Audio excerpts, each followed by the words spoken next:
Good morning, everyone. My name is Sarah Doherty and I am the Marketing and Events Coordinator here at Hornbill. I'd like to welcome and thank you for joining today's webinar, The Evolution of the Support and Information Zone, Our Journey to Excellence, presented by Vito Mastrorillardo, Head of Support and Customer Experience at the University of Chichester. Delegate auto will be muted during the presentation. If you have any questions during the presentation, please type them into the GoToWebinar question facility on the right-hand side of your screen. We will answer them at the end of the presentation. Thank you. I will now pass you over to Vito. Thank you very much for the introduction, Sarah.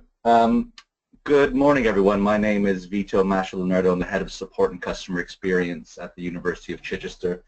And today I'll be talking you through the evolution of the Support and Information Zone service, which is one area that I'm responsible here at the University of Chichester. Specifically, I'll be looking at some of the driving factors for the creation of the new service, how it fits into the wider services the university provides, and obviously how we use and have continued to use Hornbill SupportWorks to help us deliver it. So I will number of slides talk you through, and at the end we'll have an opportunity, as Sarah said, to answer some questions that you may have. So hopefully everyone can hear me all right. So I'll assume you can, and I'll begin.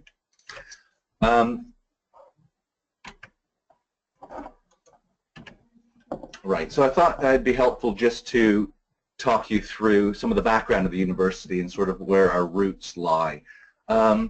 So we originated in 1839, and we are a college for training schoolmasters. So that was our Chichester base. We have our Bishop Otter campus, and in 1839 that was formed to start what continues to be a big part of our business, which is teaching, teacher education and training teachers to go into schools and to teach our children.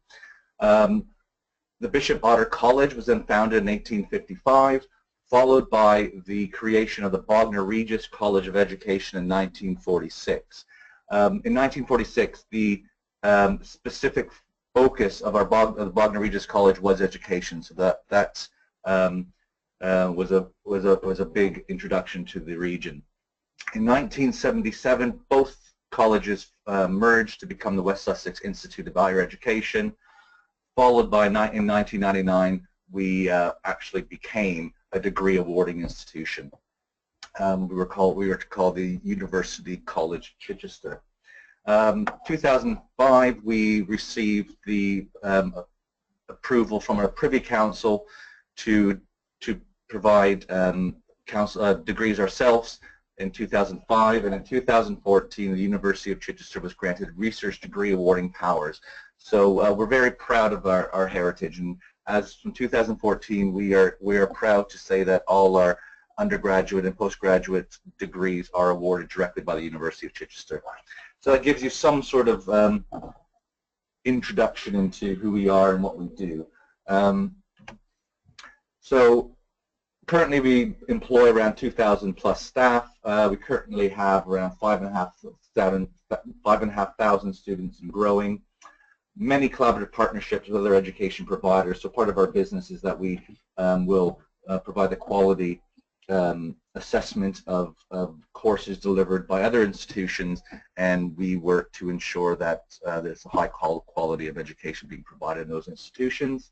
And in 2012, we formed the University of Chichester Academy Trust. So the reason for that was to really utilize the expertise we have in the education training arm of the institution to support academy schools and other primary schools to improve the delivery that they provide to their students. So we currently have 6 academies on the books, and that's we have every intention of growing that.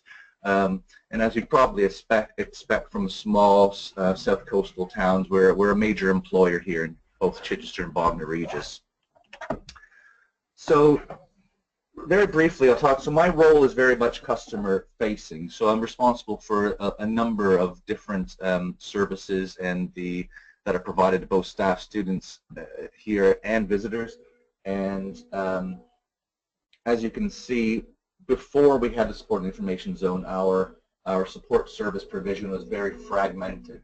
So we had one IT service desk, 2 student IT help desks, 2 library counters, 2 reception counters, 1 estates hotline, 2 academic registry counters, multiple entry points for student support services, and for each of the above, they had different telephone numbers, email addresses, service hours.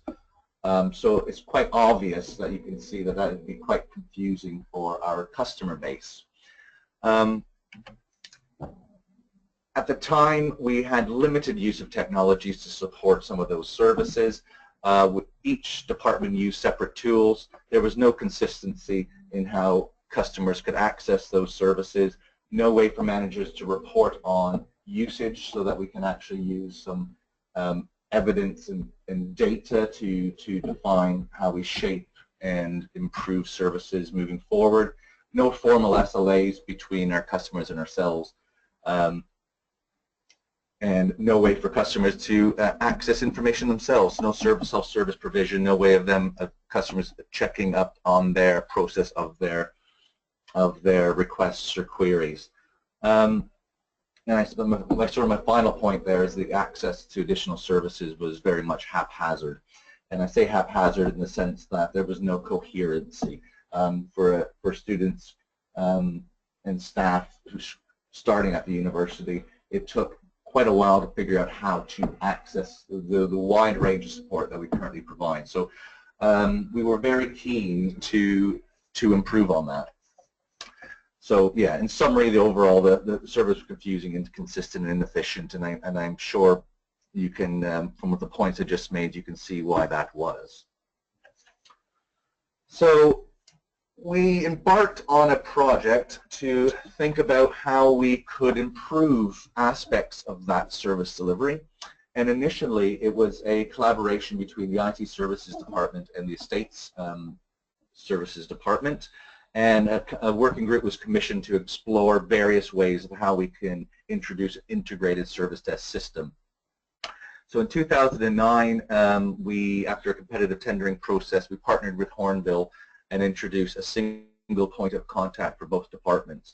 Now, that was quite a unique at the time, because I think there was very few other organizations, certainly in the higher education sector, who found a way of delivering an IT service desk and an estate service desk through the same product. Now, now that we've got there, on reflection, it's been quite successful. However, I don't want to undersell just how much effort went into trying to come up with some commonality between two very different departments and how they work. And in my last point about common SLAs, yes, they were introduced, but it took a lot of effort between both departments who really bought into this single approach in order to come on with a uniform approach to how we manage our workload.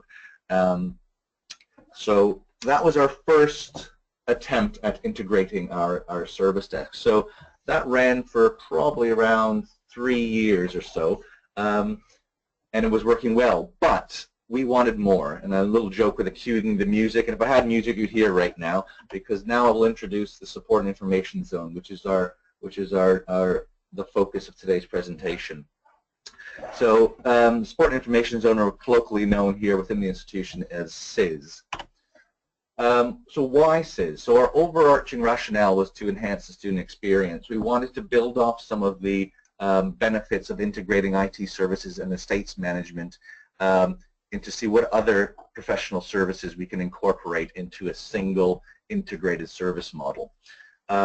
We wanted to provide wider consistency and a professional level support to all our students and staff and visitors, obviously, who benefit from that service as well.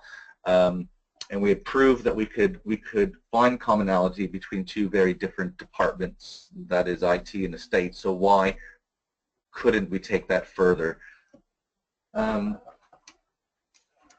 One thing that we wanted to do was, we were very restricted to our service hours at the time, and through feedback, it was very clear that that didn't support many of our part-time and non-standard students. So we wanted to look at how we could provide more self-service options, what that meant for our opening hour support. So again, that was a kind of key catalyst or driver for us to look into this project.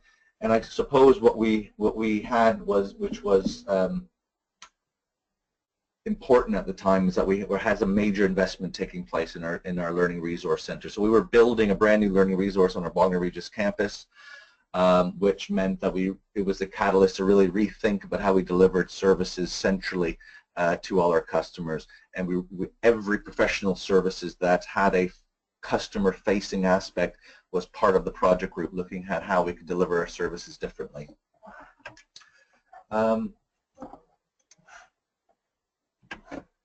So what is SIS? So thinking back to 2011, I think is when the project group were formed. There was a lot of discussion of what actually SIS is, and there was a lot of confusion that as we were building a new learning resource center in Bognor, there was a lot of, from our customers' perspective, thinking that that building itself would be the SIS.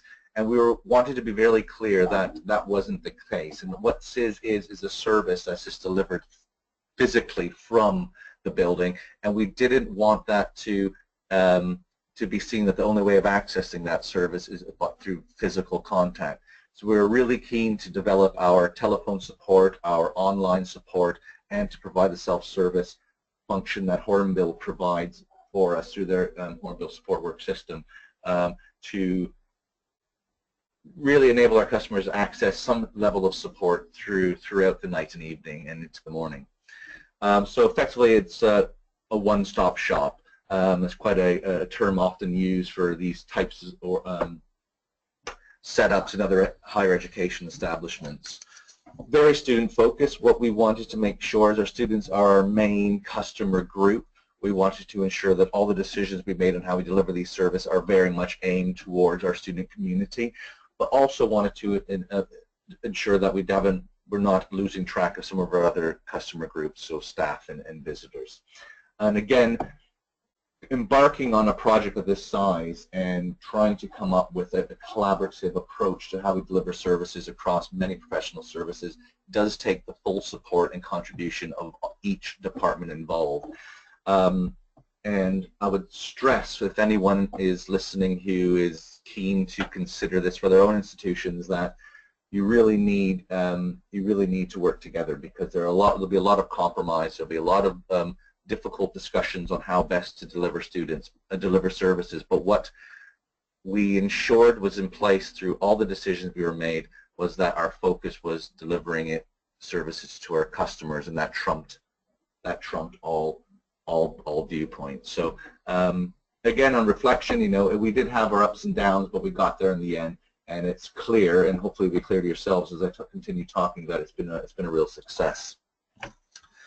So just some general facts and figures which give you an indication of the traffic we get to our desk. So we have SIS and support works handle over 60,000 calls a year. My sort of mandate to the team is to ensure that every interaction with our customers is logged.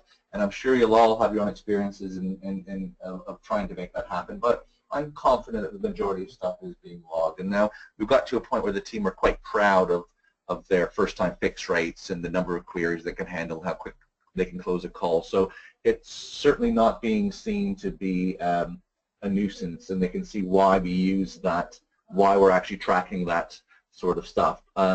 We've set ourselves a target to resolve 75% of first-line support calls. So bearing in mind, that's not necessarily as high as you'd expect for an IT-specific support desk, but when you're factoring in 8 other professional services teams, 3/4 of the calls we log we can solve ourselves. So just to give you an indication of those other departments that we support, it's IT services, it's library services, it's our academic registry, it's our quality standards units, estates management, and general reception functions. And we also do some bookings for our finance team. So as you can look at it from a customer point of view, and you think about what it's like for a student coming to university and all the different services that they need to need to access. Knowing they can go to a single location, i.e. the SIS, and they can choose the best means of communicating with the SIS that meets their unique preferences, they can have access to first line and second line support for the majority of those services just mentioned. So we're quite proud that starting off from just purely an IT and estates management collaboration, we've actually increased the number of analysts who are using SupportWorks by 130% since 2009. And obviously that's because not only does a SIS have to use SupportWorks to track the initial queries coming from our customer groups, but then again we have the ability to escalate, and those escalations are all done via the SupportWorks client. So for the 25% of the calls we can't solve ourselves, they're captured through SupportWorks, they're assigned the appropriate SLA, and they are escalated to one of the number of professional services teams that we support. So, so as you can see, Hornbill SupportWorks is very key to enabling us to do that. And it provides a central way of managers to access management data. There's a full audit trail of all interactions with the customers, and we're building up quite a good database of the types of queries that we're getting from the desk, so we can do some analytics to identify where there may be either training opportunities for the SIS team to increase our first-time fix rate, or training opportunities for our customers in order to minimize their need to contact the SIS in order to get their queries resolved. One significant improvement, I feel, is that we actually only now have a single telephone number and email address to access the SIS. So 8 other contact numbers were closed, numerous other email addresses were closed, so really all our students and customers need to know if they want support from across any of our professional services is to either call us on our one dedicated number, which is covered by both of our campuses, so it's a coherent and consistent experience.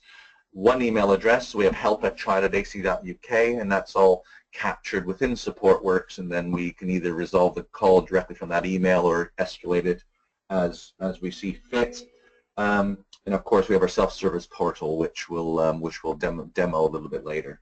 So yeah, so there's 10 departments which are supported by the wider SIS team, and ensuring regular communication with those professional departments, agreeing workflows on what the SIS team will do before we escalate upwards, and what information we need to capture. That's all agreed down to every specific type of query that we get. So there's quite a bit of overhead in maintaining the relationships with those professional services.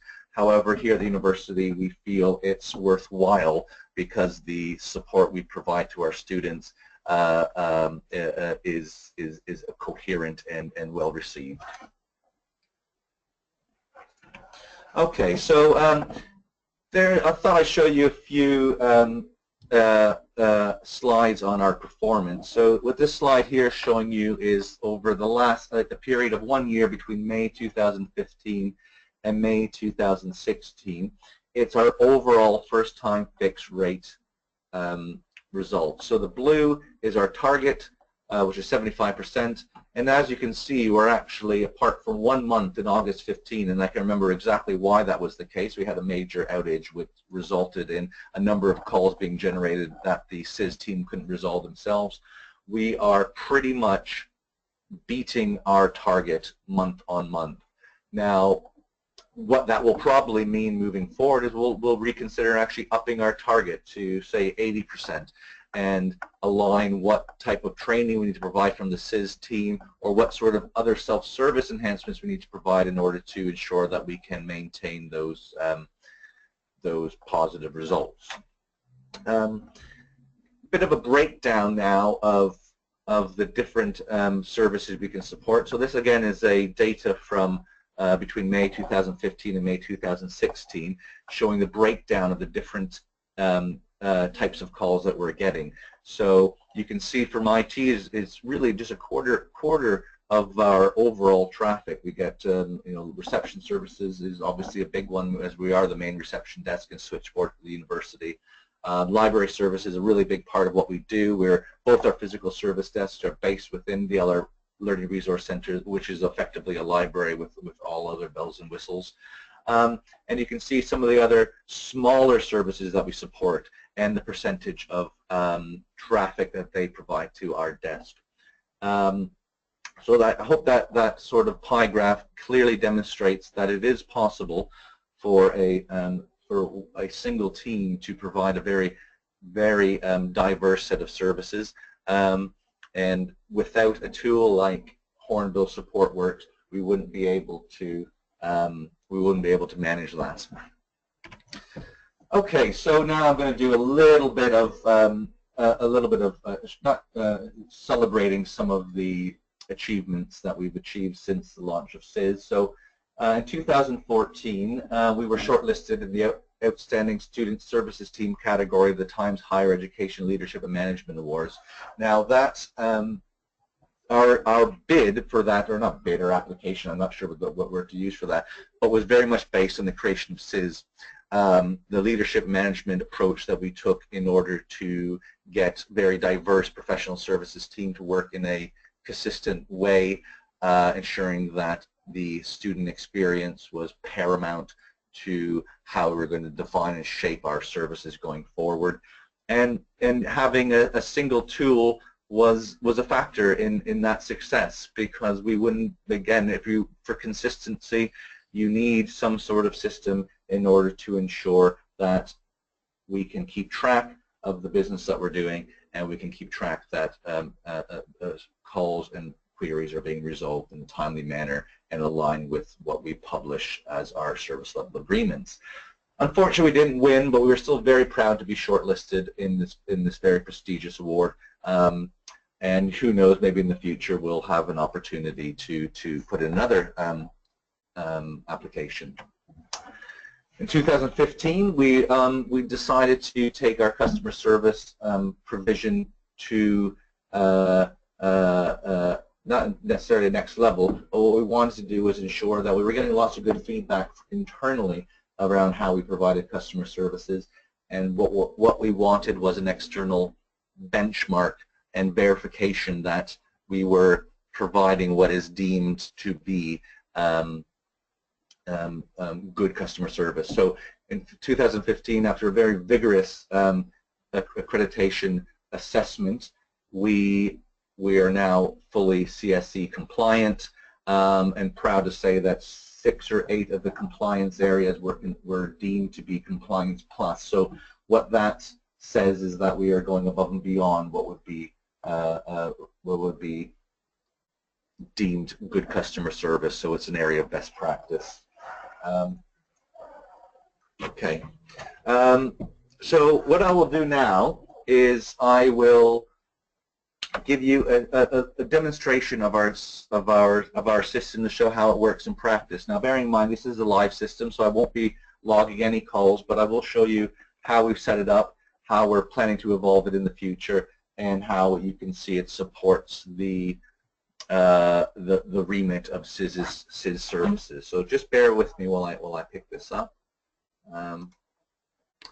Okay, so what we have here is our in fact, what I will do is I'll show you how we log on to it. So everyone has access to our university website, as you'd expect, but we have a staff and student area where staff and students can log on to access support. So if you can see here, the support me is access self-service. So if we click on that link, and it's automatically authenticated me because I am already logged onto the system. This is our self-service portal. So this is, we have an internal technician, data analyst, excuse me, who maintains the SupportWorks system for us and is constantly reviewing and refining our self-service portal to try and ensure all the services that can be provided through face-to-face contact or telephone, that we also have a mechanism through self-service to log that call as well. So our home page here, we have a brief welcome. I can see I'm assuming you can see my mouse. I can see my most recent requests, so I can quickly see what their state is. We've incorporated links to some of our other systems, so we're really trying to embrace the one-stop shop, approach. And we've integrated our IT traffic light system. So the reason for that is we want to try to avoid customers logging calls for systems that we're aware are down. So say, for instance, we're having an issue with email, we're having an issue with printing. This updates every 5 or 10 seconds. So our IT colleagues or SIS would update this, letting our customers know that we are aware of an issue. We'd identify any workarounds if there are, so that users can support themselves during the disruption. But also it stops unnecessary logging of calls for issues that we're aware of. Now, it's very well received, I think, across the university. We have it also embedded in other areas of our electronic systems, but we've really noticed it's been successful in reducing calls being logged that we're aware of already. So I'll just I'll talk you through a few other bits and pieces. We've integrated, again, because we really want it to be the one-stop shop where students and staff can access a variety of other bits of information. We thought, why not introduce some of our UOC Twitter feeds? So again, people can go to this site and they can see all our related Twitter accounts amalgamated to a single location if they wish to find out a bit about what's going on or what's happening around the university. So I guess sort of the main attraction, though, of this self-service system is our Support Me section, which has been broken down into a number of different categories. So as you can see here, I use 3 specific self-service requests most often. I'm responsible for the IT provision, so as far as the hardware and software purchasing and provision at the university. So I do raise a lot of calls to let my team know to replace people's equipment and to do upgrades and all that sort of stuff. So I've highlighted my favorites here so they're quickly accessible. Now again, so that staff and students or users of the system are aware of what the specific requests are for. Each one, if you hover over, has a blurb on what the actual request can be used for, which is really handy. But really, what I want to demonstrate is just how comprehensive this is becoming, and it is very much a living and breathing system, and it's constantly being updated with new services as we agree them with our partner departments.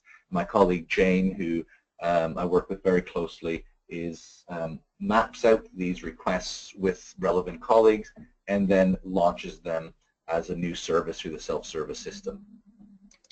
So, for instance, my business application. So we've all the different alternative systems available at the university. There is a mechanism to raise a call around them. So, as you can see, our finance system, our alumni system, our survey system. Kinetics here is our accommodation and conferencing accommodation system online store.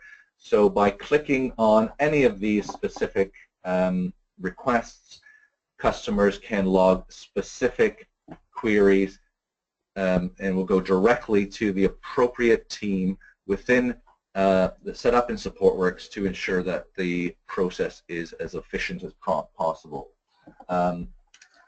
Now, so what's going on in the background there is that we have, as you can imagine, for a university, we have numerous systems and numerous specialist teams looking after a number of these services. So, for example, if a call was logged for a Kinetic system, we've asked different questions that are specific to that system to help define what the problem is before it actually gets to one of our technicians. And part of that is we want to try and have as much information as we can in order to speed up the process of resolution. As I'm sure you'll all have experienced, half the time spent resolving issues is going back and forth with your customers to articulate a bit further what the actual issue is. So our intention of having these self-service scripts is to try and narrow that down. So I will just walk you through. I'm currently experiencing a problem issue with the system, and we can break it down to all the different specific aspects of the system. So again, we're focusing the attention for our technicians on where they need to focus their attention to try and resolve the issue. And as you can see, they're all reds, they're mandatory issues. I won't log the call, but I will just show you. And it's asking me for the support call reference, and that is because I ticked that we've logged it with our external support with KX. So again, depending on the answer to our questions, it will refine the following question based on the previous question being answered. I hope that makes sense. So if I go back to support me, that's just one of our that's one of our scripts. So we can go to my campus. And I think you can see that you can book an additional cleaning request. You can get your confidential waste bag collected. We can book a delivery with our caretaking team to deliver something from one office to the next.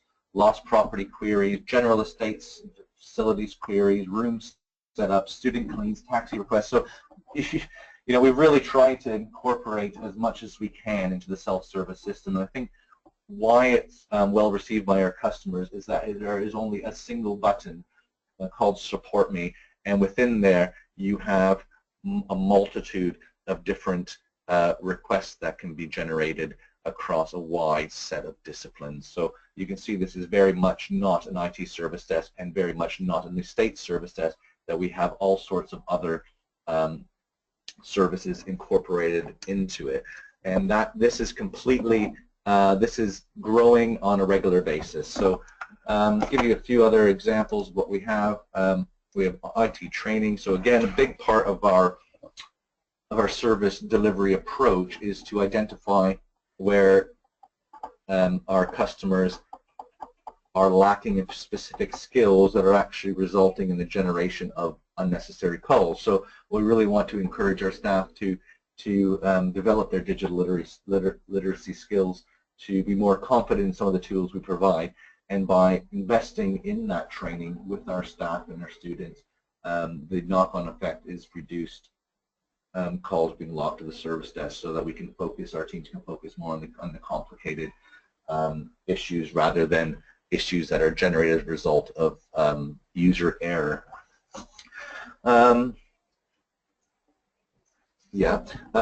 Now, as I'm one of the managers within the system, I can see absolutely everything, but each user has their own bespoke view. So our students won't see our students won't see my business application, because that's very staff focused, and only certain staff within finance, for instance, can only log a call regarding the system that they use for. So what we don't do is overcomplicate the screen, advertising services that users wouldn't even know about in the first place. So it's very much tailored to the profile of the user.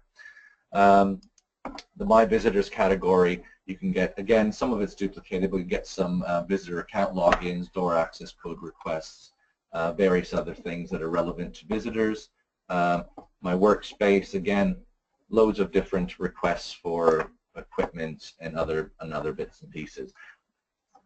Now, what we also provide here is, and at the moment we are working on enhancing this feature, is we've incorporated our IT help pages. From September of this year, we will be widening out the help pages to reflect more fairly all the services that are provided by SIS, rather than it just being an IT focus. So again, we're taking the whole one-stop shop, the collaborative approach to support, the single point of contact for users to access their services, and broadening it out. So it's a constant evolution. So we're far from there, and I don't think we ever will be, because we're constantly refining it and changing it based on the requirements of our customers, and also based on what we want to deliver as a SIS service. So I'll quickly show you the IT help pages. It pops up in a new window, and again, if students and staff want to get some solve queries themselves, they can refine their question down. So for instance, they're having trouble printing, they can figure out how do I add print credit to my device. There's various ways here. How do I print from my personal device? Again, they can read this themselves, they can get support themselves, and obviously this is accessible 24/7 all year round. So even when the SIS service desk is closed, we still provide some self-help tools for our customers to be able to solve their issues. Obviously, if they can't resolve the issue themselves, they're very welcome to log a call. So we can go here. We need printer and photocopier support, and we can actually again refine what the problem is. But we also the little helpful reminder that, are you sure you have you checked the help pages before logging your call? Because often it's user error when it comes to these sorts of things, and the answer is within our help pages. So we've incorporated that into to ensure we're prompting our users to help themselves. But again, if they can't, we're very happy to take a call. So we would log that through. We can define, this is a bespoke bit that we've built in. So we have for calls that are specific to a location, we've actually, we ask the customer to identify where they are, so that if one of our technicians needs to visit the machine to resolve the issue, we know exactly where that is. And as you can see, that is only provided when the call is specific to a location. And for stuff like email support, where there's nothing really to do with a physical location, we wouldn't ask that question. So again, the scripts that we've developed for every single one of those service requests is very much tailored to the specific call. So yeah, so you can see that is how I would do that. So useful links, again, to try and to really reinforce one-stop shop approach. There's various other links we've provided, so students can book a PC, they can look at our PC availability maps. They know that at the moment in Chichester we have 40 machines available, and we can tap on it to actually book a machine ourselves. And I won't take you through that process, but again, it's highlighting the single point of contact for a variety of information.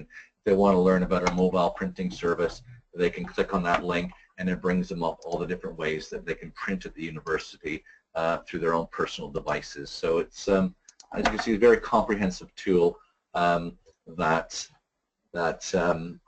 our customers use. I suppose what, again, is helpful and reduces calls to our service desk is the users can check their status of their calls. So at the moment on the View Updates and Requests tab, I can see I have a few calls on hold. I know the move and scan and send, so we're moving some licenses on our server on a particular date, so the technician doing that put that on hold because it's not happening till Monday.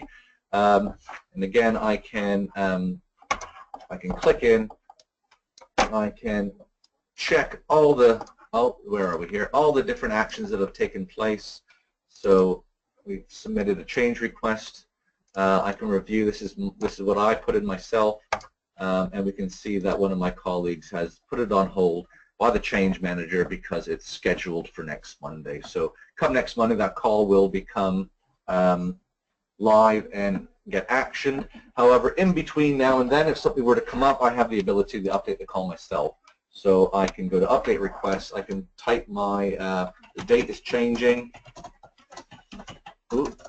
and we can submit the request here. I won't do it because it's a live system. I can also give an indication of my feeling on how well this call is being handled, and again, positive, neutral, or negative. We can provide some feedback on customer service. And the good thing about SupportWorks is then that will be linked with the customer record within the system, so we can see that, oh dear, this particular customer has not had the best of service and is quite grumpy about this request. What could we do to change that? So we can be a bit more proactive and engage with our customers in a different way. So that's again very powerful, and you can see how utilizing a tool like this can reduce calls to our service desk. But I just want to say that, you know, one of the things that SIS prides itself on is that we don't restrict certain requests to self-service. We appreciate that some of our users prefer to use online tools in order to log calls. They may not want to have to talk to someone on the phone. They may not want to leave their desk to come to our service desk or write an email. We provide other means of access. We don't restrict any requests down any particular channel. If users want to come see us, great. We're very friendly. We like to talk. They want to drop us an email. They want to come to the desk. They want to use self-service. What we try to focus on is to ensure that they're receiving a consistent experience regardless of the method that they use to contact us. And again, when a call is logged via the self-service system, as you're probably aware, it then record of it is created within the analyst client of the system, and we follow the call on from there. So I won't show you our client system because, to be fair, it probably looks relatively the same as everyone else's. However, it does give us the functionality to an audit trail of all interactions on that particular call, and most importantly, the escalation to one of the many professional service departments that we work in partnership with, so that we can ensure that the customer only needs to go to one place to log that call. We'll take the responsibility of making sure it gets to the appropriate support personnel if the SIS team can't solve it themselves. And as you saw before, we're quite proud to say that we are beating our target of 75% first-time fix, and it's likely we'll be increasing that in the coming academic year. So now we're coming up to about 45 minutes of my presentation. That's kind of what I wanted to cover, give you an indication of how we use SupportWorks, what support information service is, why we think it's a benefit to our customers, and a bit of background on how we got there and some of the challenges that we faced along the way. So I think I will pause there, and I can see, I don't think anyone's sent in a question yet, but Sarah, I'm very happy now if to take any questions if anyone wanted to ask any information, ask for any additional information, or for me to cover anything else in a bit more detail.